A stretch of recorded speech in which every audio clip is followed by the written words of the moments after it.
damay na. Damay na mga kababayan si Senator Robin Hood Padilla dito sa radar ni Matibag mga kababayan. At mukhang isasali na niya sa investigasyon mga kababayan etong si Senator Robin Hood dahil ginawa na niya person of interest mga kababayan Si Robin dito daw sa mga kababayan pagtakas ni umano ni Bato. At mayroon pang mga sabi-sabi mga kababayan na ang kampo ng mga bangag at mga dilaw na gusto nilang panagutin mga kababayan yung mga senador daw na kasabwat sa pagtakas si Bato. Ewan lang natin mga kababayan kung yun din ang gusto nito si Matibag dahil iimbestigahan na daw niya si Robin mga kababayan Panoorin niyo po ha. Pinaghahanap po ulit si Senador Ronald Bato de la Rosa matapos umalis sa Senado kahapon ng madaling araw, ilang oras matapos ang nangyaring pamamaril sa loob ng Senado. Naisahan na naman sila ni Bato mga kababayan. Yung una nilang attempt, di ba? Yung gusto nilang pigilan na makapasok, bawal yun. Wala pang desisyon yun ng Korte Suprema, mga kababayan.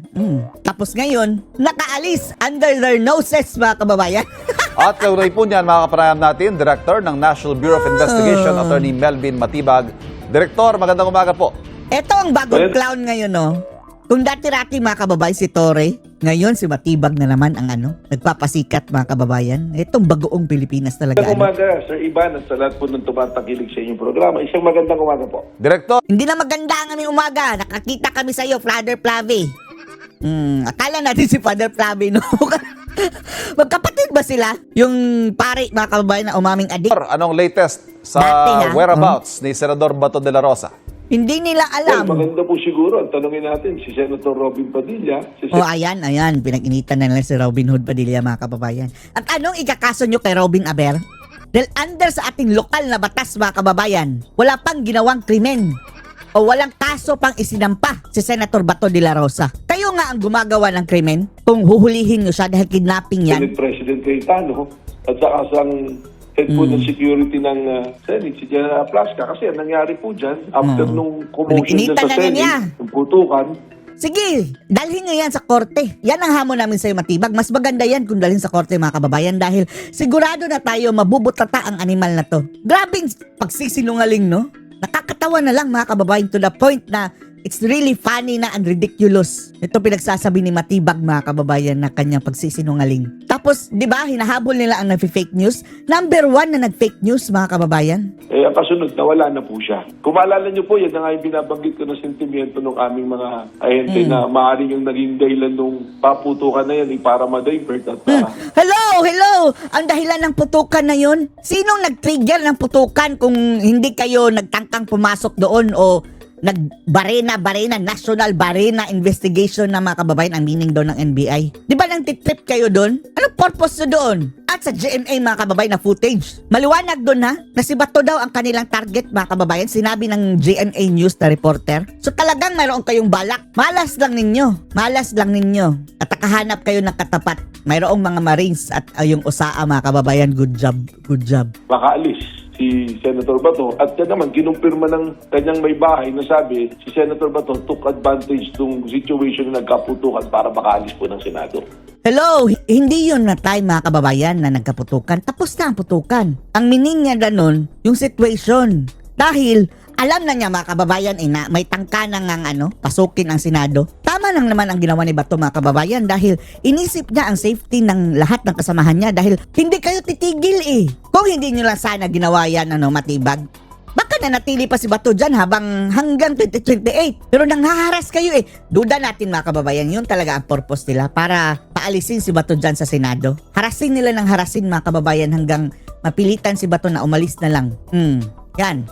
So, ano hong ibig sabihin nun, Director? Does that strengthen the theory ng inyong mga ahente o ninyo na ang mga nangyari po ay lahat konektado at ito, ang nangyaring ito, ang pagtakas ni Senador Bato de la Rosa ay ang ultimate objective?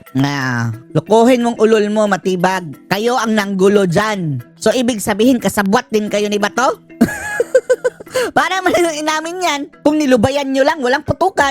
Sir Ivan, that can be a conclusion, pero I will be fair to the investigating authorities, CIDG, pati po na rin sa amin.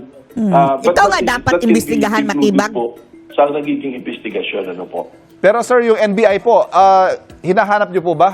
At meron ho ba kayong mga team na nagtatrack down kay Senator Bato? Meron yan.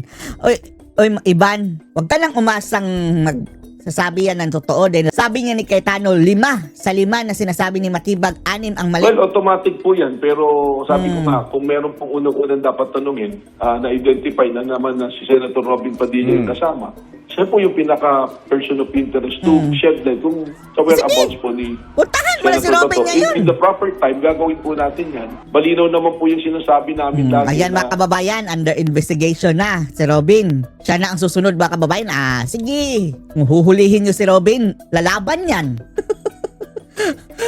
Dati yung bad boy, makakatikim kayo. Mananabla yan si Robin Padilla. we are following instructions from the higher ups sa DOJ po yung pinaka-main coordination dito. So, doon po tayo. Ano po? Actually, yun po yung itatanong ko susunod. Ano ho ang magiging aksyon ng NBI? Having known, with the admission na si Senador Robin Padilla nga po ang nakasama niyang umalis ng Senado. Well, we are guided by an Chismis.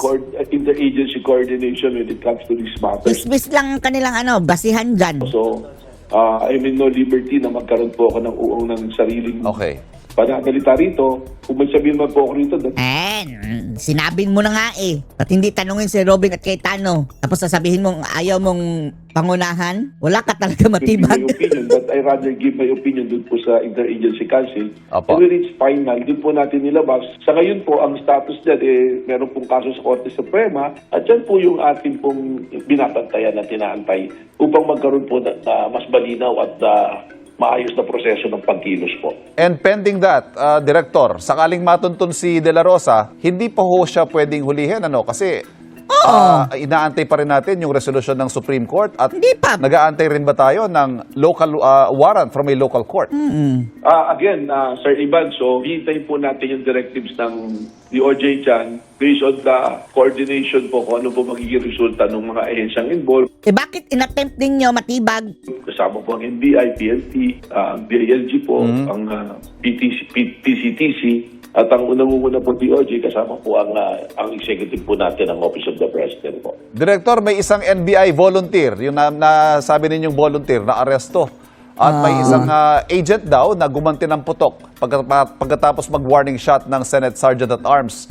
Yung ahente po ninyong nagpaputok, identified na ba siya at bakit daw siya gumanti sa warning shot ng Senate? Yan. Alam na nag-warning shot mga kababayan, gumanti. Ang sabi niya 6 times, pero may ilang report mga kababayan 5 times. Pero kahit pa, anong maiisip ng nag-warning shot mga kababayan? Ibig sabihin, gumanti kayo ng paputok. So para talagang inatake na talaga mga kababayan. Ang dapat ginawa nun, umatras na kayo.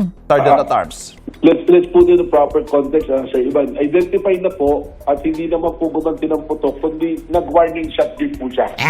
Anong kaibahan? Malay ba nila kung warning shot yun? May warning shot bang 5 mga kababayan? Okay. Consistent po doon sa binigay na sa amin Diyos ko, Lord, palusot ka pa. Kasi immediately, investigahan po namin, may spot report po na dumating. Sinabi niya na parang 6 times siya nag-warning shot. Oo, ayan Tama pa ba yan? 6 times ka mag-warning shot? Matatawag mo yung warning shot na 6 na beses? At bakit na mag-warning shot? Kayo nga ang lumusob dyan. Kayo ang intruder. Kayo ang mag-warning shot. Anong ginagawa nyo dyan kasi? Ninyo. At consistent po sa findings ng PNP, may 5 shell case po ng 556. Yun po yun. So, either 5 or 6, hindi po malayo. So, Tanungin mo nga, media. hindi po... Huwag kang maniwala lang sa simpleng mga kababayan, simpleng sabi-sabi yan ni Matibag na okay na kayo na yan lang ang kanyang palusot. Diyos ko, Lord. Directly pumutok. Ang nangyari, nung nag-warning shot din siya, nagpaputok na lahat yung kasama ni General Aplaska. Oho. Yun naman po, Dahil bakit nahuli magpapaputok ka? na sinasabi, ito po, hindi po siya official na empleyado ng NBI, kundi yung po kami mga ahente, they're allowed to have... Ayan na mga kababayan, denial na to the max. Panay deny na mga kababayan. They're parang volunteer at ang tinatawag may handler po yan. Aha. So, ang participation po dyan Bakit may baril? Matibag. sa pagpunta dyan, driver siya. Ngayon, Driver pero may baril. Kung bakit may lumalabas na may bibig na baril, it's also a practice. Yung pong mga volunteer, minsan, pag yung hindi naman pa yung A practice. So, kaninong baril yun? Kaninong baril yung ungas? action or actual operations, Pwede silang tagabitbit ng gamit, ng baril, ganun. Pinaputok niya eh. At hindi, ikaw ang gun owner ka mga kababayan, hindi pwedeng ipabitbit mo ang baril mo dahil kung ano man yang gawin ng mga ungas na yan, ng pinabitbit mo, cargo mo yan. Yan ang isa sa mga mga kababayan. Isa sa mga dapat sundin ng may lisensya ng baril at may-ari ng baril na bitbit. Balikan ko po yung tanong, ang kwento kasi ni Sergeant at Arms Mau Aplaska, nung pina-identify nila, identify yourself, taga-NBI ako, nag-warning shot daw sila at imbis na mag-surrender ng baril o mag-yield sa Nagpaputok. Sergeant at Arms, gumanti rin daw po ng warning shot. Bakit ho kaya? Was the NBI agent Maangas threatened at any point doon po sa puntong yon? May problema na po kagad yung sinabi ni General Plaska dyan. Dapat po, nung nag-identify na NBI, pasa ako. Ano tayo, Okay. stand down tayo parehas. Bakit ka nandito? Malay mo kung nag-identify. Tapos, what if hindi yung NBI? Nagpapanggap na NBI. Tapos, gustong parang active shooter mga kababayan. Ganyan. Pinoprotektahan lang nila ang Senado. Bakit kasi pumapasok kayo dyan? Aha. Hindi yung gano'n, di ba? Kasi nangyari, nung nag-identify na NBI, nag-warning shot siya. Hindi po ba? Yung Aha. security niya. Oo, din ang ungas, Tama po kayo, threaten eh. Aha. So parang pinaramdam niya, kung may armas kayo, armado rin ako. Hindi po Aha. ba? Oo, Nagpakilala parang ng ungas. NBI, ang sagot ni General Plaska, saan ako? Stand down tayo ha. Team, stand down. Di ba? Walang magpapaputok. Pero Diba? Ungas ka nga, matibag. Bakit kasi kayo nandyan? Yan lang. po eh. Ang ginawa niya, nagpaputok siya. Okay. Nagpaputok din Okay. kayo. Which is what should have been the prudent action, yung mag-usap muna, stand down, pareho tayong taga-gobyerno, hindi tayo Usap magkalaban. muna. Parehas pong parehas Malay ba pong nila? authority. Malay ba nila na nagagobyerno kayo? Kung matino ang sana lang utak ninyo, hindi na kayo nag-aaligid-aligid dyan at tapos nagbabaray na pa mga kababayan. At magsabi pa nga na mayroon nga nakapasok, di ba? Nasa loob na nga daw. Opo. In that instance, nalaman po natin yung area na yan, kiniklaim niya na sa Senate yan, that is the parang connecting eh. So it's a common area Opo. ng GSIS at Hoy, may isang NBI na nahuli sa video na nandun na sa opisina ni Ligarda. Ligarda nga lang ang tawag niya. Senado. Tapos sir, yung nasasabi ho kasi, warning shot, ang daming warning shot noon, 27 ayon sa Yung akala nung mga usaa mga kababayan, binabaril na sila dahil bumalik Nagpaputok din ng 6 na beses si Matibag na. Sergeant at Arms mismo or ayon sa PNP, not less than 30. Ito si Matibag mga kababayan Akala siguro niya ganyan na ka stupid ba kababayan ng mga tao na mauulol niya ng mga ganyang reason. Diyos ko, sa korte ka na magpaliwanag Matibag. Either way, napakarami po ng 30 putok para sa warning shot. Yung baril, yung mga tama po ba ng bala, were they directed towards your agents? Hindi ko po alam dahil Nakita niyo naman doon sa nandun yun sa wala pang findings. pintuan. Hindi, sa parang bintana. So malamang na, nandun yung mga taga-NBI. At that time, mga kababayan, intruder ang mga kababayan, intruder ang turing sa kanila. Dahil gusto nila pumasok Pero napakarami Nakapasok nga na daw yung iba.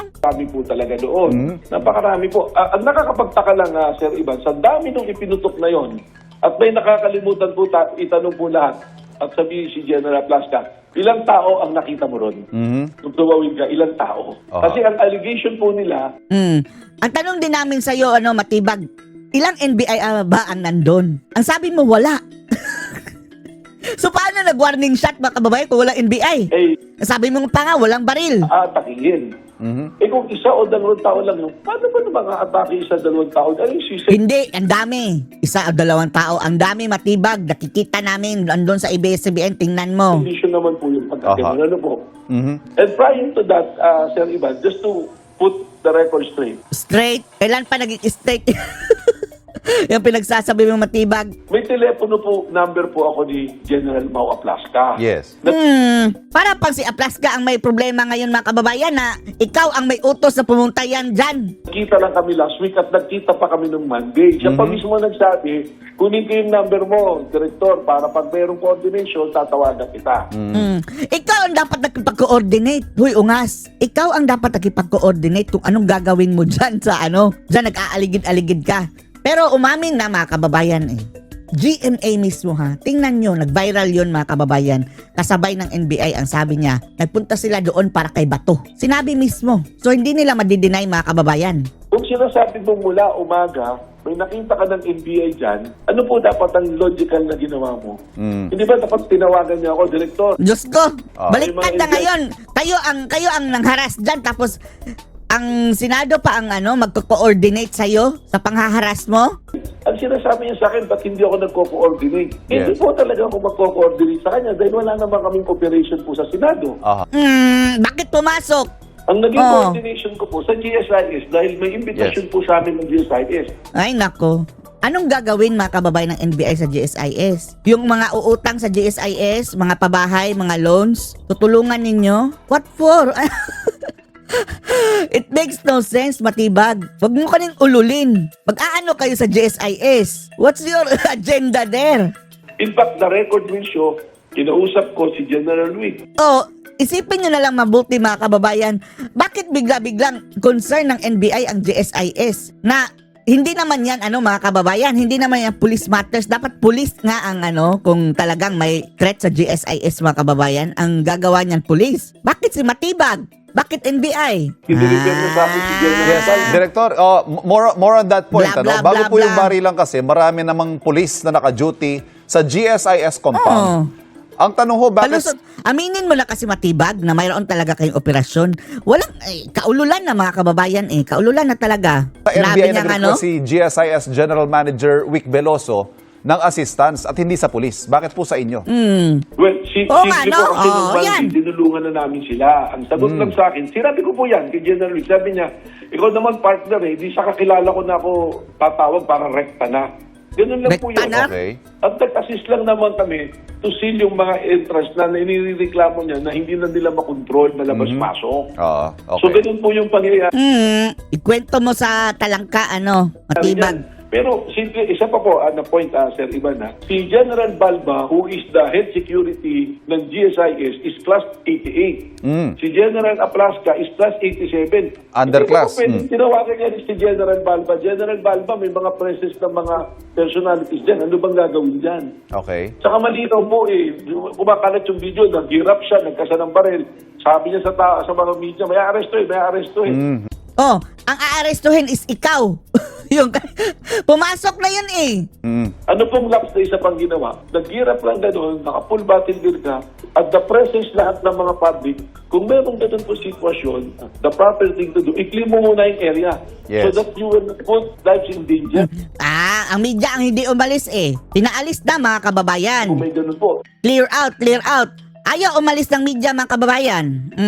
So paano naging problema yun ng USAA? Kasi ang assumption niya may assault Yes. So kung may assault, ibig sabihin, doon yung may gunfire, baka may innocent bystanders po na tamaan. Hindi po ba? Pero hindi po Aha. Ito.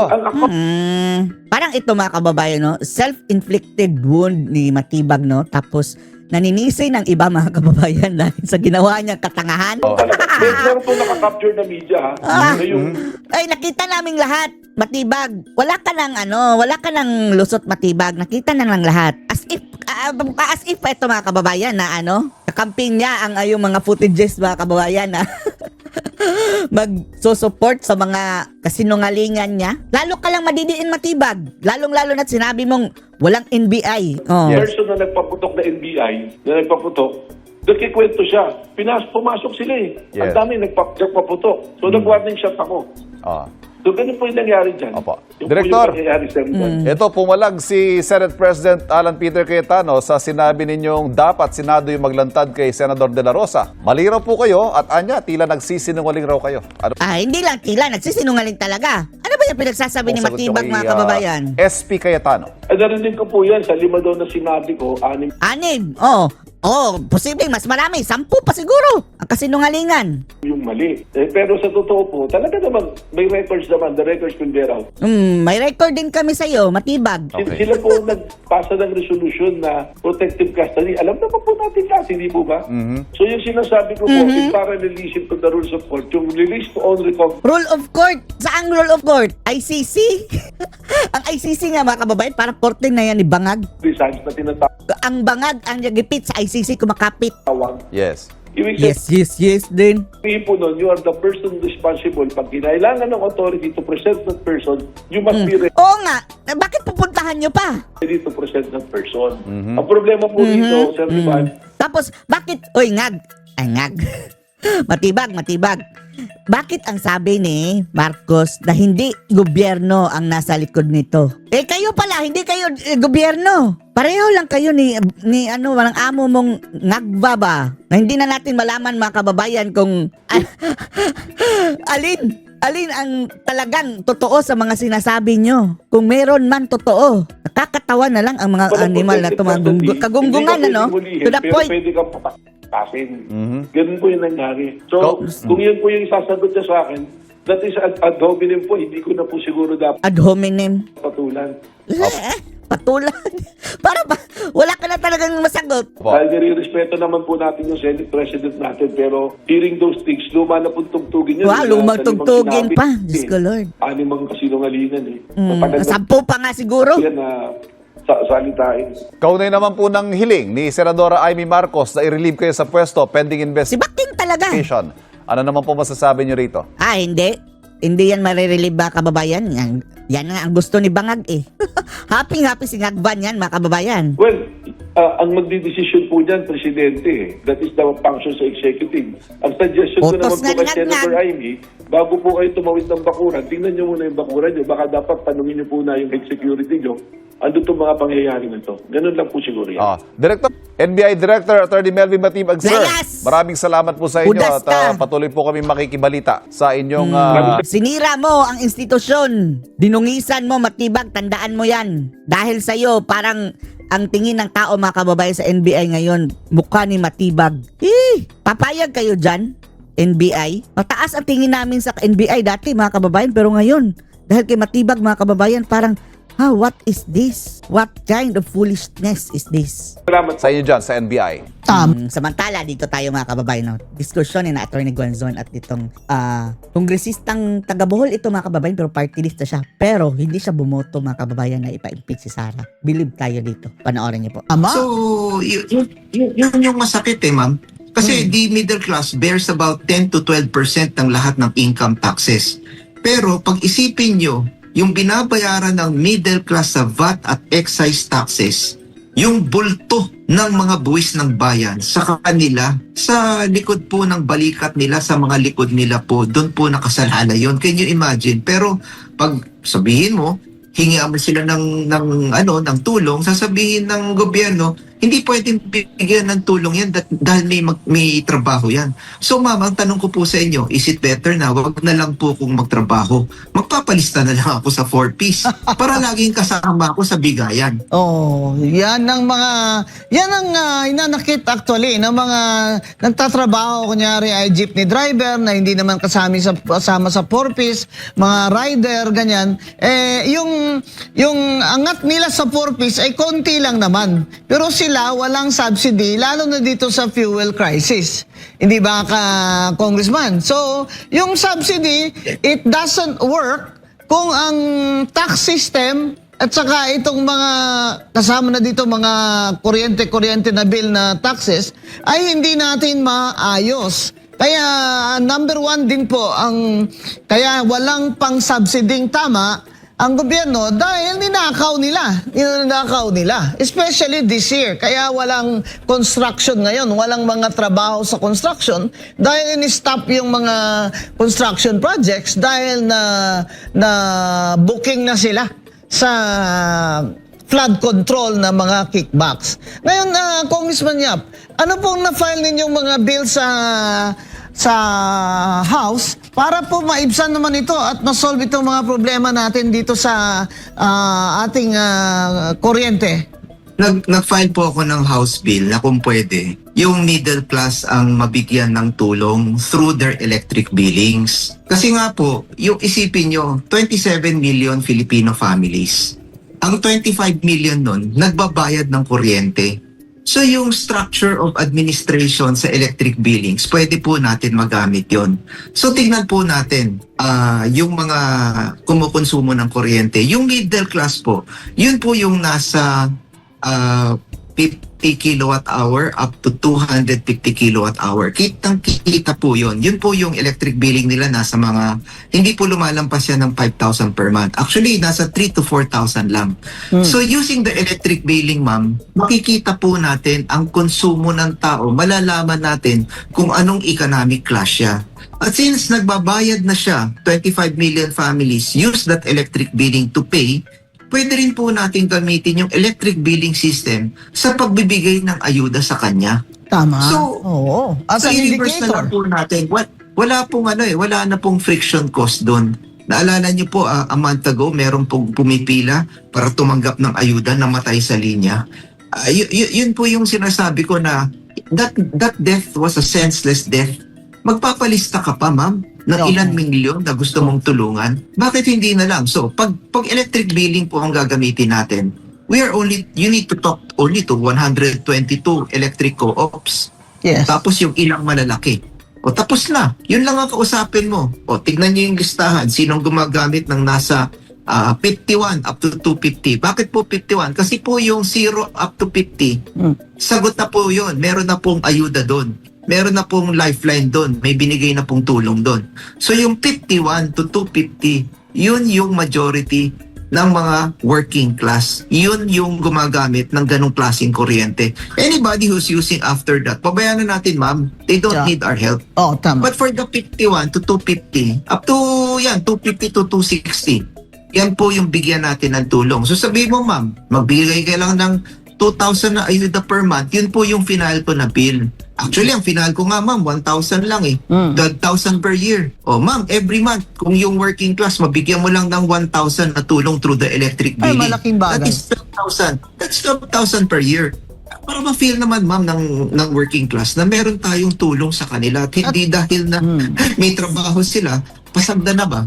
Oo. Papayaan na lang natin kung anong nila. Eh, hindi naman ho pwede yun. Total, nagbabayad So, naman sila ng tax. Hindi po ba? yun. Ang middle So, class. nag-file po ako nun. Inahal ko po yung panukalang batas na yun. Nag-file rin ako ng bill to investigate the pass-through charges. Yun nga, yung pinag-uusapan natin kanina, yung iniisa-isa natin. Nag-file na rin ako ng bill na tanggalin yung systems loss at lalo na yung VAT dun sa systems loss. Tapos actually, I wasn't very hot when the President came to Congress. Nagpadala siya dito ng priority bill na tanggalin yung excise at saka yung VAT. Kasi para sa akin, kung umakyat man yung collection doon, kunin na lang yung collection at ibigay doon sa 25 million na families na nag-electric billing, idaan na lang doon. Pwede, sana idaan na lang doon.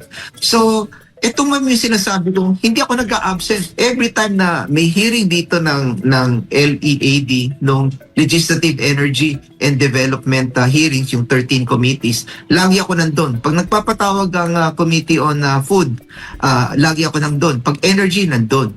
Pero pag sinasabing impeachment na, hindi na lang ako nag-a-attend doon. Kasi I don't really think na makakatulong po yun sa bayan natin ngayon. And it's very divisive. And sinasabi nga namin na Kong Art, from the start ay anti-impeachment ako because I said nga na it's unnecessary, di ba? We understand it's political, but more than that, it's really unnecessary. Lalo na nang lumabas yung mga flood control na corruption at ang ibang mga congressman dyan na dawit dyan ay hindi man lang nasususpende. Ang feeling ng mga tao, talagang hindi ito papatupad ng administration ang punish ng mga corrupt. At saka itong impeachment, kaya po ako personally from the start tutol dyan, dahil na din sa due process issues which the Supreme Court already resolved in the first impeachment decision. Pero sangayon po ako sa inyo na sa dami-dami naman po ng problema ay talagang uunahin nyo pa na parang sikat pa kayo dyan, na hawak nyo ang beat. Nakakagigil na kayo dyan yung tong Justice Committee na ito. Ang dami pa namang abogado dyan. Nakakagigil na kayo. Parang, ito ba nga ito ang sinasabi ng mga taong bayan Ito ba nga ito, na sumusweldo ito ng 300,000 sa buwis natin na hirap na nga tayo sa buwis natin, ayaw pa rin tanggalin yung VAT na yan o kaya man lang ipasuspende nyo na yung VAT ng lahat ng VAT, lalo na sa kuryente. Lalo na sa kuryente at sa mga gamot. Yan po ang sinasabi natin na pahirap itong administrasyon na ito sa mga pobre. At ngayon, nagrereklamo na po ang middle class. Marami dyan sa middle class ay government employees. Yan po mga government employees ay wala namang increase sa sweldo na significant, ay kinakaltasan ng siguro on the average ay 30% ng kanilang sweldo. Mga kagaya ko po na walang pamilya, so walang mga exemption, estimate ko ang kinaltas sa sweldo ko when I was commissioned was 30% because I paid millions in taxes every year. Ako okay lang sa akin. Magtrabaho ako, mapunta sa Maralita yung taxes ko, pero wag nyo naman nakawin. Wag nyo naman nakawin. Yan ang masakit sa loob namin Kasi ninanakaw nitong administration na ito ang buwis na binibigay namin at hindi naman tama yung mga binibigay no na ayuda. At kailangan pa mamatay yung mga tao dyan para lang maka-receive ng ayuda. Na there is a as Congressman Art Yap said, mayroon namang efficient na mga sistema sa pagbigay ng ayuda through subsidy dito sa ating kuryente. Kaya palagay nyo kong Art ay mapapasabayan this ang inyong mga bills. I'm praying po, nasa Kalinga Bill ngayon na nirepaso pa namin. In fact, babalik ako mamaya dun sa hearing na yun. Sana maisama yung ilang mga suggestions na yon. Lalo na po ma'am, papasok na rin po tayo sa mga buwan ng bagyo. Pagkatapos wala po tayong koleksyon. Kayo na rin nagsabi kanina na kulang yung pondo natin. So pag pumasok yung mga farmers sa main planting season natin, tapos kailaling yun dahil sumipa po yung presyo ng mga fertilizers. So yung mga magsasaka natin, walang magagawa yan. They will plant. Pero pag nagtanim sila at hindi nila kayang gumamit ng magandang liso, yung mga magagandang mga seeds, hindi po nila magamit yung kaukulang dapat na ilagay na fertilizer, then ang mangyayari po, we will suffer a setback sa yield natin. Yun. So pag nag-suffer po tayo ng setback tayo sa yield natin in the main planting season ng at the end of the year, di syempre kukulangin tayo. So pag kinulang tayo, i-increase na naman yung importation natin ng pagkain. Tapos may bagyo pa. So yun nga yung issue na ang sinasabi ko dito dapat sa lead, we must also now include risk transfer system, credit risk facilities. Yung gobyerno, kakalimpot na lang nga yung pera nyo, ibibigay nyo pa sa mga farmers na hindi naman naabot sa kanila on time. Dapat itabi na lang po yun at gawing credit risk system para ito po yung assurance sa mga bangko na pag sila'y nagpahiram sa mga magsasaka natin, merong guarantee system na sasalo sa kanila doon sa mga hindi makakapagbayad na mga magsasaka. So tulong to. Hindi naman natin sinasabi na absuelto yung mga magsasaka. Kasi yung mga magsasaka, ma'am, hindi yan takot sa interest rate. Ang problema sa magsasaka, hindi umaabot on time yung financing sa kanila. So ito, hinahanap ko to kanina sa Kalinga Bill, parang hindi na naman naisama. So babanggitin ko to. This is another very big problem. Kanina pinag-uusapan natin yung kuryente. Pero ang kaakibat na problema dito, ma'am, yung yield natin, yung food security natin, affected po lahat yan. We should be giving full attention to all of these problems na hindi po natin mabigyan ng attention ngayon dahil po dito sa nangyaring impeachment na to. Kasama po dyan, Congressman, yung crop insurance. May mga maliliit na Opo. farmers akong kilala. Tumawag pa ako sa crop insurance Kasi may mag-iisang taon ng bagyo, hindi pa nababayaran ng crop insurance. Saan yun ginagawa? Saan yun niladala ang pera namin na ginalagay sa budget nyo? Kaya itong mga bagyo, dapat ready na po ang Philippine Crop Insurance Corporation. Hindi po ba? Opo, isa Oo. po 'yan. Isa po 'yan na dapat isama sa sa Kalinga Bill kasi po hindi po pwede parang accident insurance ang tingin sa crop insurance, parang multi-peril. Masyadong matagal, magtatawag ka pa ng adjuster. Patay na yung kabayo. Tama. Kailangan, since we now have the data on each plot of land, dapat yield insurance mag-shift na. It's about time na mag-offer na ng bagong produkto ang Philippine Crop Insurance Corporation. Yung sinasabing yield insurance po na yon, it's every plot of small plot holders. Alam na natin yung data. So since, ma'am, we know their data. PhilRice has their data. The National Rice Program has that data. That data will now be used to come up with special insurance products unique to each farmer. And in that way, so since alam natin yung insurance na ibibigay sa kanila, we can bring down the premium to them. Pwede nating ibaba, hindi yung i-average natin sa buong bansa. Hindi naman po ganun yun. Ang Pilipinas, marami tayong microclimates. So sabi nila, sir, posible ba yan? Bakit sa India, ang dami-daming microclimates, 200 to 300 million Indian farmers are being supported through yield insurance. So panahon na po na baguhin itong system ng pagbibigay ng insurance policy ng Philippine Crop Insurance. Kaya nga ma'am, kailangan kang tumawag Kasi laging too little, too late kung magbayad sila if they pay at all. Yes. If they pay at all. Oo. Oh, Ako, personally ko, kung may kailangan po mga farmers ng tulong ko, ay tawagan nyo ako, email nyo ako, tatawagan ko yung crop insurance, lalo na po pag taga Negros kayo. Kaya, Congressman Yap is saying the right things. Yung yield insurance, Congressman, paki-explain nga po yun, baka nakikinig naman sa atin yung Crop Insurance Corporation. Yield insurance na panukala mo. Matagal na po natin sinasabi sa kanila na since you have the data per plot of land, you know his yield. Hindi na pwedeng magsinungaling ang isang farmer. Sasabihin niya sa'yo, I'm a 10-ton farmer. No, if your data is at 5, your barangay is at 5 tons, we will insure you for 5. Kung ang data ng barangay mo is you are at 6, we will insure you at 6. I-average natin lahat yon. So pag hindi mo naabot yung 5 tons, nag-4 ka lang, babayaran ka namin sa 1. Pag doon sa 6 tons ka naka-insure, yung 5 tons lang naabot mo, babayaran ka doon sa additional 1 na kulang na at hindi mo na-produce.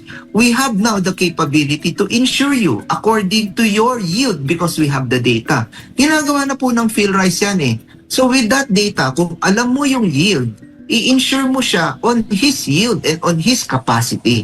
All over the country, i-average mo yan. So pag in-average mo yan, mabibigyan mo ng mas tamang premium yung farmer dahil alam mo yung data niya.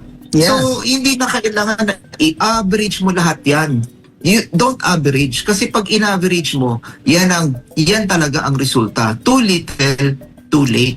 You make it specific to the farmer. So sa Negros, alam natin sa Negros, ilan ang microclimate doon. May data rin tayo sa small plot holders doon.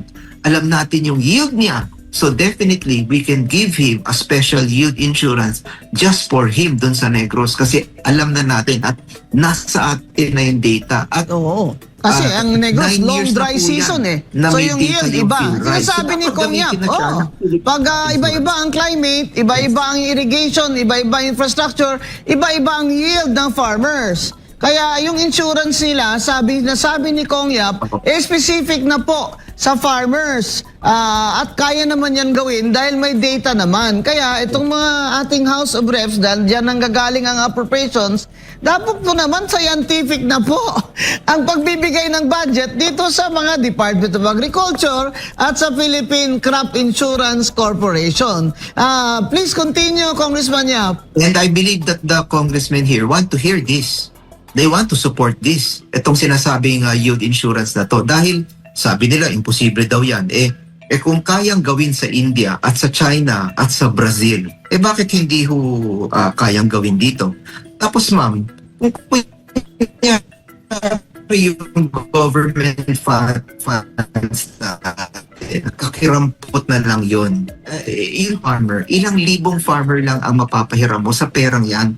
So you set it aside, ma'am. Ilagay niyo po sa isang credit guarantee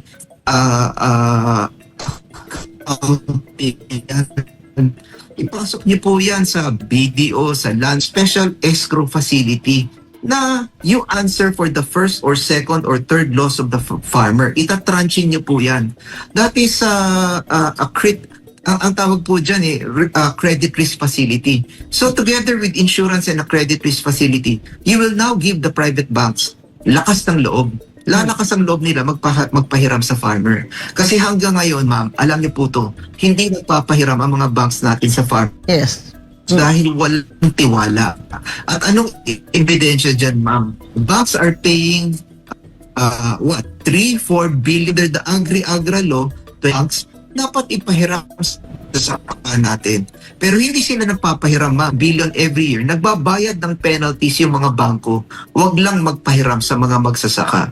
So kung gano'n na nga, hindi sila nagpapahiram, kukunin mo yung kakirampot na pera ng gobyerno, tapos iisa-isahin mo pang magpahiram sa farmer. It's too little again and too late. So kailangan, kunin mo na lang yon, ilagay mo sa isang credit risk facility to guarantee the private sector. So we have to encourage. We must find a way na i-motivate natin yung private sector na samahan tayo na magpahiram sa mga magsasaka. Ma'am, napakaseryoso ng mga problema natin. Ang bibigat po nito. Oo. So, Bakit wala pa impeachment pa tayong inuuna? Wala tayong panahon na kung saan-saan pupunta yung atensyon natin. Correct. That's right. Ladies and gentlemen, see, worth our time. Sa totoo lang, Congressman Arthur Yap, dating gobernador ng Bohol, dating nag-LGU, kaya alam niya ang karanasan at problema po natin sa kuryente at sa mga magsasaka.